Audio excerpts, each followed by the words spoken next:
So guys एक बात बताओ, सपोज करो एक ईयर में आपने कुछ अमाउंट कैश में विथड्रॉ कर लिया अपने सेविंग बैंक अकाउंट से।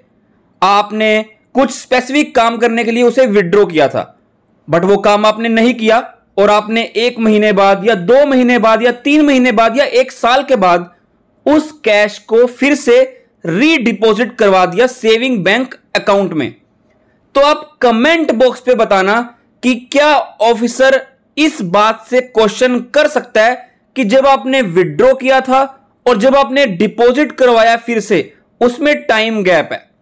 क्या डिपार्टमेंट क्वेश्चन कर सकता है? चलो क्वेश्चन कर भी लिया, अगर हम आपको प्रूव कर रहे हैं बातों को, तो क्या डिपार्टमेंट आपके ऊपर इनकम टैक्स उसके ऊपर लेवी कर सकता है? रीजन बीइंग कि ये अनएक्सप्लेन्ड इनकम है, आपने जो डिपॉजिट किया वो अनएक्सप्लेन्ड है, तो हम आपके ऊपर एक पेनल्टी लगा रहे हैं, इंटरेस्ट लगा रहे हैं। तो वीडियो काफी रेलेवेंट रहने वाली है, तो प्लीज अगर चैनल पे नए आए हो तो चैनल को सब्सक्राइब कर लो, बेल बटन को प्रेस कर लो ताकि आपको सारी नोटिफिकेशन मिलती रहे। इनको डाउनलोड करने के लिए टेलीग्राम को ज्वाइन कर लो, link is in description. Video को लाइक शेयर और कमेंट करना मत भूलना। आपके सामने है श्रीमती कृष्णा अग्रवाल, इन्होंने अपील फाइल की थी अगेंस्ट ऑफिसर ने जो ऑर्डर निकाला था for the assessment year 17-18। Case के फैक्ट्स क्या थे? एपिलेंट कंटेंडेड दैट कि उनकी जो इनकम है वो कहां से आ रही है, फ्रॉम रेंटिंग ऑफ प्रॉपर्टी या कोई अदर सोर्सेज में इनकम है, और उन्होंने अपनी रिटर्न को फाइल किया था। बात सारी सही है, बट जो ऑफिसर था उन्होंने इनका केस स्क्रूटनी में सिलेक्ट किया to verify the cash deposits during the year. Accordingly notice issue किया था असेसिंग ऑफिसर ने अंडर सेक्शन दिस। ठीक है, यहां तक बात सही है, बट असेसमेंट प्रोसीडिंग्स के ड्यूरिंग क्या हुआ, एपिलेंट से जब क्वेश्चन पूछे गए तो एपिलेंट ने सबमिट किया that she has deposited the cash amounting to ₹68,95,000 in her saving bank account.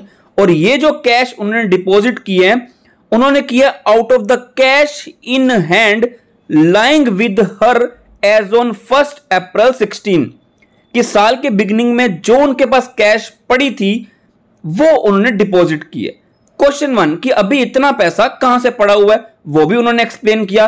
उन्होंने वेरीफाई भी करवा दिया, बैंक स्टेटमेंट से डॉक्यूमेंट्री एविडेंस भी सबमिट कर दिए। मैं आपको अभी एक जीएसटी से रिलेटेड भी बताऊंगा, मैं जस्ट अभी रिप्लाई करके आ रहा हूं, वो भी बताऊंगा मैं।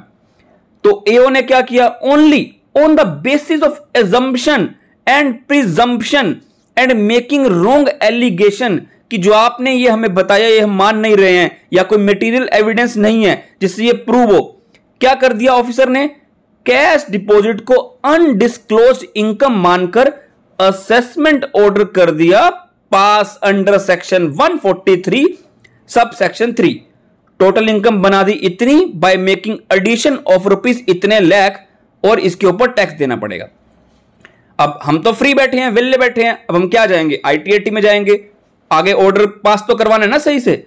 Further more the appellant contended उनका ओनली सोर्स ऑफ इनकम क्या है, रेंटल इनकम है, और उन्होंने उसे अपनी रिटर्न में दिखाया भी है। अब हुआ क्या था, उनके हस्बैंड की डेथ हो गई थी जैन 4 या 14 में, तो उनके पास जो भी प्रॉपर्टी आई थी एज पर विल उन्होंने उसे क्या किया था, उसे बेच दिया था with the view to purchase another one for her सन, और जो बाकी रिमाइंडर था उन्होंने अपनी लाइवलीहुड के लिए रख लिया था।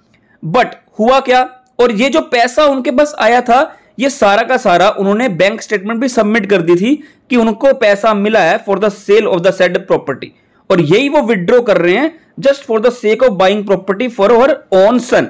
बट बाद में ये ट्रांजैक्शन होती नहीं है, तो एपिलेंट ने क्या किया था, एपिलेंट ने इसको रीडिपॉजिट करवा दिया था अपने बैंक अकाउंट में। बट एओ क्या कर रहा था, एओ इनकी बात सुन नहीं रहा था, तो इनको तो आईटीएटी के पास जाना ही नहीं था।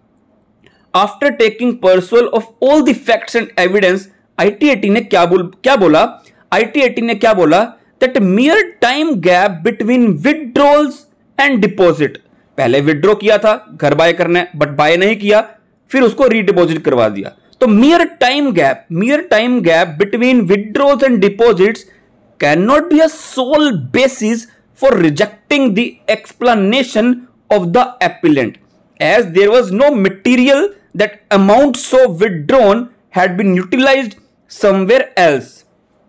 The court believed that the explanation by the appellant was reasonable and therefore directed that the addition so made must be deleted. Case बहुत रेलेवेंट है, तो वीडियो में कुछ भी अच्छा लगा हो तो लाइक शेयर कमेंट कर देना. Till then good bye.